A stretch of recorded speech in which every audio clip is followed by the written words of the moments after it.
এখন আমরা দশম শ্রেণীর চতুর্থ অধ্যায়ের কার্বন বান্ধনী সম্পর্কে আলোচনা করব।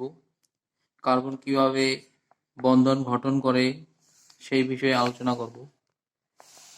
আলোচনা করার পূর্বে ছাত্রছাত্রীদেরকে বলছি, তোমরা নবম শ্রেণীতে পরমাণু গঠন সম্পর্কে জেনেছ।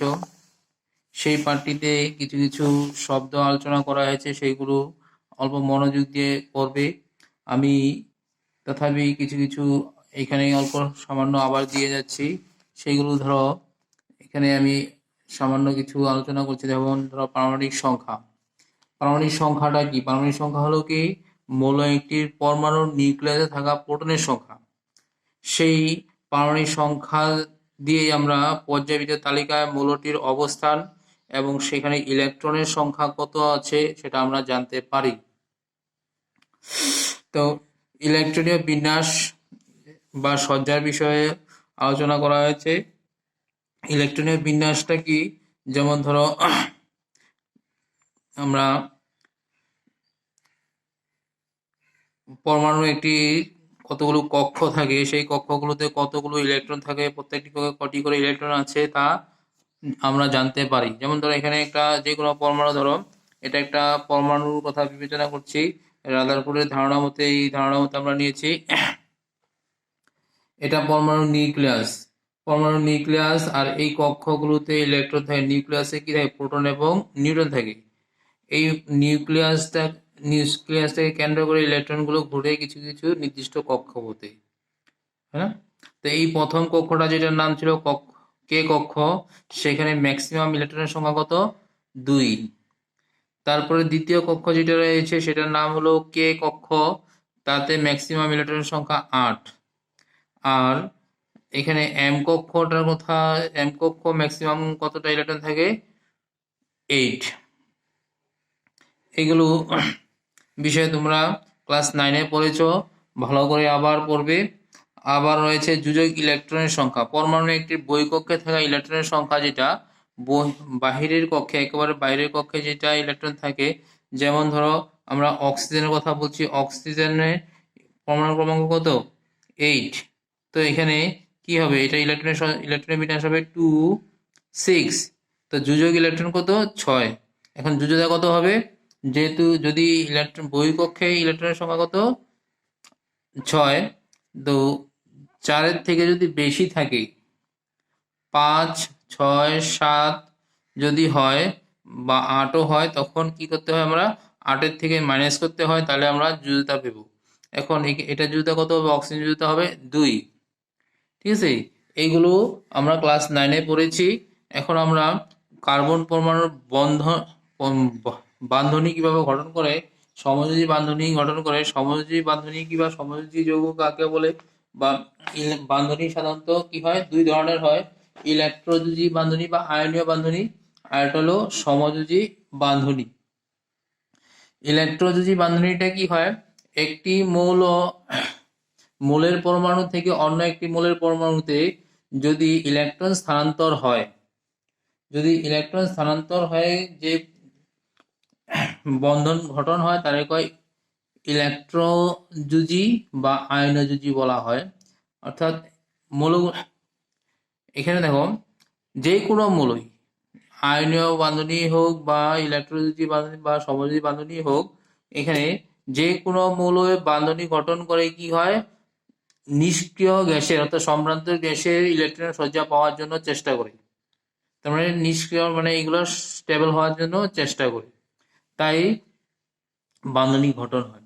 তো ইলেকট্রোযোজীর কথা বলছি। ইলেকট্রোযোজী মানে কি? ইলেকট্রন স্থানান্তর দ্বারা মৌল দুটোর মধ্যে যে বান্ধনী সৃষ্টি হয় তার ইলেকট্রোযোজী বলা হয়। আর সমযোজী মানে দুটি পরমাণুর মধ্যে ইলেকট্রনের সম ভাগ বিতরণ দ্বারা গঠন হওয়া বান্ধনীকেই বলে সমযোজী বান্ধনী। সমান ইলেকট্রনের ভাগ বতরা হয়, দুজনের মধ্যে শেয়ার হয় এটা, হ্যাঁ। এগুলো আমরা আলোচনা করব কিভাবে হয়, ঠিক আছে। বান্ধনী গঠন করার পর পরমাণু দুটি তার কাছাকাছি বা নিকটবর্তী সম্ভ্রান্ত গ্যাসের সুস্থির ইলেকট্রনের সজ্জা লাভ করার চেষ্টা করি। যেমন ধরো আমরা এখানে কার্বনের বিষয়ে যেহেতু আলোচনা করছি, কার্বনের নিয়ে আলোচনা করব। এখন কার্বন যদি হয়, আমরা কার্বনের ইলেকট্রনের সজ্জাটা দেখছি আমরা। কার্বনের পরমাণু ক্রমাঙ্ক কত ছিল আমাদের? কার্বনের পরমাণু ক্রমাঙ্ক ছিল, দেখো আমি গতকালকে আলোচনা করেছি, কার্বন যেটা কার্বন মূলকে ছি দ্বারা প্রকাশ করা হয়, কার্বনের পরমাণু ক্রমাঙ্ক ছিল 6। এই এটা ইলেকট্রনের বিন্যাস হলো 2 4। তো ইহা আধুনিক পর্যায় তালিকার দ্বিতীয় পর্যায়ের 14 নং বর্গ অবস্থিত। আর ইয়ার যোজক ইলেকট্রনের সংখ্যা কত? 4। যোজ্যতাও কত হবে? 4, হয় না? তো এখানে দেখো একটা তালিকা দিয়েছি আমরা। বই কক্ষে কটা ইলেকট্রন থাকবে? কার্বনের বই কক্ষে 4টে ইলেকট্রন থাকে। এখন 4টে ইলেকট্রন, আর যদি তার নিষ্ক্রিয় গ্যাসের অর্থাৎ সম্ভ্রান্ত গ্যাসে তার কাছাকাছি সম্ভ্রান্ত গ্যাস যেটা, এখানে দেখো কার্বন এই দ্বিতীয় পর্যায়ে আছে, কার্বন 14 নং বর্গে আছে, হয় না? এখানে 14 নং বর্গ যেটা আছে সেই বর্গের মধ্যে কার্বনটা রয়েছে। কার্বন নিষ্ক্রিয় গ্যাস, এটা হলো 18 নং বর্গে থাকা মৌলগুলোরে কয় নিষ্ক্রিয় গ্যাস। সে যদি নিষ্ক্রিয় গ্যাস নিয়নের সজ্জা তার কাছাকাছি এদিকে যদি যাওয়া যায়, তার কাছাকাছি নিষ্ক্রিয় গ্যাসটা কোথায়? সম্ভ্রান্ত গ্যাসটা নিয়ন। আবার এইখান থেকে যদি 4টে ইলেকট্রন পিছিয়ে যায় তখন তার কাছাকাছি হবে হিলিয়াম, হ্যাঁ না?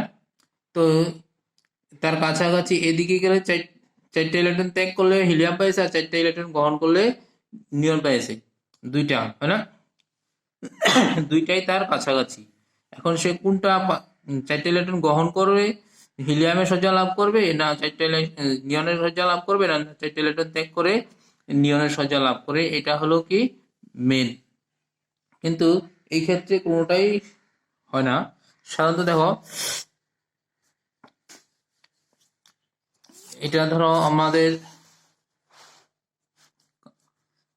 কার্বন যদি 4টা ইলেকট্রন গ্রহণ করে, 4 ইলেকট্রনে কার্বন যদি 4টে ইলেকট্রন গ্রহণ করে, তাহলে তার কি হবে? সে যেই C4 গ্রহণ করার পরে দেয়, ঠিক আছে, C4 নেগেটিভ হয়, হ্যাঁ না? যদি 4টে ইলেকট্রন গ্রহণ করে তাহলে এটা কি হবে? C4 নেগেটিভ অর্থাৎ অ্যানায়ন হয়, ঠিক আছে? গ্রহণ করার পরে দেওয়া C4 নেগেটিভ অ্যানায়ন গঠন করে। তার মানে কার্বনটা এরকম হয়, ধরো এটা যদি নিউক্লিয়াস হয়, এই নিউক্লিয়াসে বহিঃকক্ষে কটা ইলেকট্রন থাকে বলেছে? এমন তো 4টে ইলেকট্রন, প্রথম কক্ষে 2টা ইলেকট্রন থাকবো, তারপরের কক্ষে কটা ইলেকট্রন থাকবো? 4টে ইলেকট্রন থাকবো, না? এটা আকারটা খুব ছোট হয়, কারণ এটা নিউক্লিয়াসের প্রথম কক্ষে 2টা, এটা কার্বনের বহিঃকক্ষে থাকবো 4টে ইলেকট্রন। কার্বনের যোজ্যতা কত ছিল? কার্বনের যোজ্যতা ছিল 6। কার্বনের ইলেকট্রনের বিন্যাস হলো সি, যেটা সি এটা হলো 2 4, হয় না? 2 4। তো প্রথম কক্ষে 2টা থাকবো, দ্বিতীয় কক্ষে এটা থাকবো। কিন্তু সে যদি তার যোজক কক্ষটা যেটা আছে, যোজক কক্ষ সুস্থির অবস্থা লাভ করতে হলে কি করব? সে তার নিকটবর্তী এই নিষ্ক্রিয় গ্যাসের সজ্জা লাভ করার জন্য আরো 4টে ইলেকট্রন তার দরকার। নিয়নের সজ্জা যদি পেতে হয় তার 4টা, তার মানে বই কক্ষটা অষ্টকপূর্ণ হতে হলে আরো 4টে ইলেকট্রনের দরকার হয়। সেই 4টে ইলেকট্রন যদি ধরো এখানে সে গ্রহণ করলো, সাপোজ এখানে সে গ্রহণ করলো, ঠিক আছে, আরো 4টে ইলেকট্রন। কিন্তু এই যে 4টে ইলেকট্রন যেহেতু গ্রহণ করার লগে লগে এই ইলেকট্রন গুলোর মাঝখানে বিকর্ষণ হয়, খুব রিপালসিভ হয়। তো এই বিকর্ষণ বলের জন্য কি হয়? বিকর্ষণ বলের জন্য কি হয়? এই যে নিউক্লিয়াস যেটা আছে, নিউক্লিয়াসে প্রোটিন থাকে, 6টা প্রোটিন থাকে, সেই প্রোটিনের পক্ষে এই প্রোটনের পক্ষে আর কি প্রোটন থাকে, সেই প্রোটনগুলো এই 10টা ইলেকট্রনকে ধরে রাখতে পারে না, কারণ এদের মাঝখানে আকর্ষণ বিকর্ষণ হয়েছে, ইলেকট্রনকে বিকর্ষণ করছে। আর এই বিকর্ষণ বলে যেই নিউক্লিয়াসে যেইগুলো প্রোটন রয়েছে, সেই প্রোটনগুলো এই 10টি ইলেকট্রনকে ধরে রাখা সম্ভব হয় না, যার জন্য সে কার্বনে 4টে ইলেকট্রন গ্রহণও করতে পারে না। আবার যদি কার্বন থেকে যদি 4টে ইলেকট্রন ত্যাগ করা হয়, হ্যাঁ, 4টে ইলেকট্রন চলে যায় আর কি, সাপোজ 4টে ইলেকট্রন যদি চলে যায়, তখন কি হবে? কার্বন 4 পজিটিভ হবে, তার মানে ঠিক আছে। তো ছেড়ে দিলে সেই এটা কি হবে তখন? কার্বন যেটা, এটা নিউক্লিয়াসে থাকবে, এটা তো এটা নিউক্লিয়াসের কেন্দ্রের প্রথম কক্ষ যেটা, সেখানে 2টা থাকবো, বাকি যে 4টে ইলেকট্রন রয়েছে সেই 4টে ইলেকট্রন থেকে ধরো এই 4টে ইলেকট্রন একটা একটা করে যদি রিমুভ করতে হয়, এই ইলেকট্রনগুলো দূরে সরানোর জন্য যথেষ্ট পরিমাণে শক্তির দরকার হয়। এক একটা ইলেকট্রন দূরে সরাই নিতে হলে যথেষ্ট শক্তির আয়নাইজেশন শক্তির দরকার হয়। এই শক্তি প্রথমটা যদি ইলেকট্রন সরাই নেওয়া যায় তখন কি হয়, বাকি 3টা ইলেকট্রন থাকবে, সেই বাকি 3টা ইলেকট্রন আর নিউক্লিয়াসে থাকা প্রোটনের মধ্যে আকর্ষণ খুব বেশি হয়, আরো বেশি হয়ে যায়। তারপরে কি হয়, আরেকটা যদি ইলেকট্রন নেওয়া হয় তারপরে বাকি 2টা ইলেকট্রন আর প্রোটনের মাঝখানে যে আকর্ষণ তারও বেশি হয়, এইভাবে যথেষ্ট পরিমাণে শক্তি অপচয় হয়। তার জন্য এটাও এটাও হয় না আর কি। তার মানে কার্বন 4টে ইলেকট্রন গ্রহণও করতে পারে না, 4টে ইলেকট্রন ত্যাগও করতে পারে না সুস্থির অবস্থা পাওয়ার জন্য আর কি। হ্যাঁ, সম্ভ্রান্ত গ্যাসীয় ইলেকট্রন সঞ্চয় পাওয়া যায়। তাহলে কার্বন কিভাবে এই সমস্যা দূর করে? কারণ এই সমস্যা তার বহিঃকক্ষে যে ইলেকট্রনগুলো থাকে সেই ইলেকট্রনগুলো অন্য পরমাণু বা অন্য মূলের পরমাণুর সঙ্গে সমভাগ করে এই সমস্যার সমাধান করে। কেবল কার্বনেই নয়, কার্বনের মতো আরো অনেক যেমন আছে এরকম ভাবে করে কার্বনের বহিঃকক্ষে 4টা ইলেকট্রন থাকে, সেই বহিঃকক্ষের ইলেকট্রনগুলোই কি করে বান্ধনী গঠনে, মানে যোজক কক্ষের ইলেকট্রনগুলোই বান্ধনী গঠনে ভূমিকা লয়। সে অন্য একটা পরমাণুর সঙ্গে সমভাগ করে, ইলেকট্রনের সমভাগ করে এখানে বান্ধনী গঠন করে। এইভাবে সে একটা বান্ধনের জন্য 2টা ইলেকট্রনের দরকার হয়, এখানে 4টা বান্ধনী সৃষ্টি হবে কার্বন এবং অন্য পরমাণুর সঙ্গে কি হবে বান্ধনী 4টা গঠন হয়। সেই জন্য কার্বনটাকে কি বলা হয়, টেট্রা ভ্যালেন্সি বা টেট্রা বা চতুর্যুজী বিলা করা হয়। কি হয়, চতুর্যুজী যৌগ বিলা করা হয় কার্বনকে। ঠিক আছে, এখন এই যে কার্বন যেটা এই দুটোটাই সম্ভব না, গ্রহণ করাও সম্ভব না। কার্বনের ইলেকট্রন গ্রহণও করতে পারে না, ইলেকট্রন ত্যাগও করতে পারে না।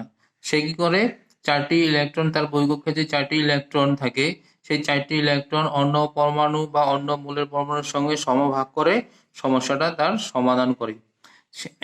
আচ্ছা, কার্বনের যে যৌগগুলো গঠন করে সেই বিষয়ে আলোচনা করার পূর্বে আমি আরো কতগুলো সহযোগী অণুর গঠনের সম্পর্কে আলোচনা করি। যেমন ধরো হাইড্রোজেন অণু, যেটা এখানে ধরো হাইড্রোজেন অণুটা H2, তাই না? H2 অণুটা কি হয়, দুটা হাইড্রোজেন পরমাণু, এখানে একটা হাইড্রোজেন পরমাণু, এখানে একটা হাইড্রোজেন পরমাণু সাপোজ, হ্যাঁ, এটার বহিঃকক্ষে একটা ইলেকট্রন থাকে, এটার বহিঃকক্ষে ইলেকট্রন থাকে। তো এদের এই পরমাণুটাও সুস্থির অবস্থা পেতে চাইবে আর এই পরমাণুটাও সুস্থির অবস্থা লাভ করতে চেষ্টা করবে। এখন সে তার নিকটবর্তী যেই সম্ভ্রান্ত গ্যাস তা হলো কি হিলিয়াম। হিলিয়ামের বহিঃকক্ষে 2টা ইলেকট্রন থাকে, গতিকে সেও কি করবে, এই একটা ইলেকট্রন ত্যাগ করতে পারবে না, সেও এই একটা ইলেকট্রন ত্যাগ করতে পারবে। তারা পরস্পরের সঙ্গে এটা কি করবে, শেয়ার করবে। শেয়ার করার পরে দেওয়া যে বান্ধনীটা হয় এইচ এইচ বান্ধনী, মানে হাইড্রোজেন হাইড্রোজেন বান্ধনী গঠন হয়। আর এটাকে আমরা সাধারণত এমনি লিখি H2 লিখি, আর হাইড্রোজেন অণু। ঠিক আছে, এটা হলো কি সহযোজী বান্ধনী বা সমযোজী বান্ধনী বিলাও করতে পারি। সমযোজী বান্ধনী, এটা সমযোজী যৌগ গঠন করে, সমযোজী যৌগ। ঠিক তেমন ভাবে অক্সিজেন যেটা হয়, অক্সিজেন অণু, এই অক্সিজেন অণু এটা এক বান্ধনী সৃষ্টি হয়েছে, এখানে এক বান্ধনী সৃষ্টি হয়েছে, একটা বান্ধনী, হ্যাঁ, এক জোড়া ইলেকট্রনের সমভাগবতরণ দ্বারা যে বন্ধন সৃষ্টি হয় তাকে একযোজী বান্ধনী বলা করা হয়। এটা হলো কি একযোজী বান্ধনী। ঠিক তেমন ভাবে এখানে অক্সিজেন অণুর কথা বলছি। অক্সিজেনের বহিঃকক্ষে কটা থাকে, 6টা ইলেকট্রন থাকে। অক্সিজেনের বহিঃকক্ষে 6টা ইলেকট্রন থাকে। তো এখানে ধরো 6টা ইলেকট্রন, এটা একটা পরমাণু। আর একটা অক্সিজেন পরমাণু ধরো এখানে 2টা ইলেকট্রন, এখানে 6টা ইলেকট্রন। এই যে মাঝখানে যে এগুলা তো বান্ধনী গঠন হবে, এই যে 2টা ইলেকট্রন, এই 2টা ইলেকট্রন নিজের, এই 2 জোড়া ইলেকট্রন নিজেদের মধ্যে ভাগ বতরা করে একটা অক্সিজেন অণু গঠন করে। 2 জোড়া ইলেকট্রনের সমভাগ বিতরণ হয়। 2টা ইলেকট্রন লাভ করলে সেই এই অক্সিজেন পরমাণুতে 6টা ইলেকট্রন, 6টা ছিল, আর 2টা লাভ করছে, সেই হয়ে গেল 8টা। তার মানে তার অষ্টক পরিপূর্ণ হয়ে গেছে। ঠিক তেমন এটারও 6টা ছিল, আরো 2টা লাভ করলো, সে হয়ে গেল 8টা। অষ্টক পরিপূর্ণ হয়ে গেছে এবং সুস্থির অবস্থা লাভ করে। এইভাবে আমরা অক্সিজেন যেটা হয়, অক্সিজেন ডবল বন্ড সৃষ্টি করে, অক্সিজেনের মধ্যে ডবল বন্ড সৃষ্টি করে। আমি বলছি একটা বান্ধনী গঠন হওয়ার জন্য 2টা ইলেকট্রন দরকার হয়, যেহেতু এটা 4টা ইলেকট্রন হিসেবে ডবল বন্ধনী সৃষ্টি হবে। এটা এইভাবে সহযোগী বান্ধনী সৃষ্টি করেছে। ঠিক তেমন নাইট্রোজেন ধরো, নাইট্রোজেন কথা বিবেচনা করি, নাইট্রোজেন বহিঃকক্ষে কত হয়, নাইট্রোজেনের 7 হয় জেনারেলি 7, এটা ইলেকট্রনের বিন্যাস হয় 2 5। তো অষ্টক পরিপূর্ণ হওয়ার জন্য 8টা ইলেকট্রন হওয়ার জন্য আরো 3টা ইলেকট্রন দরকার হয়। তো নাইট্রোজেন একটা পরমাণু, তার বহিঃকক্ষে 3টা ইলেকট্রন, ধরো 5টা ইলেকট্রন থাকে জেনারেলি। আবার এটা একটা নাইট্রোজেন পরমাণু, তার বহিঃকক্ষে 3টা ইলেকট্রন এক্সট্রা ভাবে রাখলাম। 3 জোড়া ইলেকট্রন এখানে সমভাগ বিতরণ করবে। তো এটা এরকম হবে, ধরো এটা, আবার এমন ভাবে এটা এরকম ভাবে হয়, 3 জোড়া ইলেকট্রনের সমভাগ বিতরণ হয়। তো 3 জোড়া যেহেতু হয়, নাইট্রোজেনের মধ্যে 3টি বান্ধনীর সৃষ্টি হয় না? এটা সমযোজী বান্ধনী, 3 জোড়া, এই 3টি বান্ধনী সৃষ্টি হতে পারে। সমযোজী যৌগের 3টা বান্ধনী থাকে, একক বান্ধনী, দ্বিবান্ধনী এবং ত্রিবান্ধনী। পরের পাঠটিতে আমরা কার্বনের ধর্ম বিষয়ে আলোচনা করব।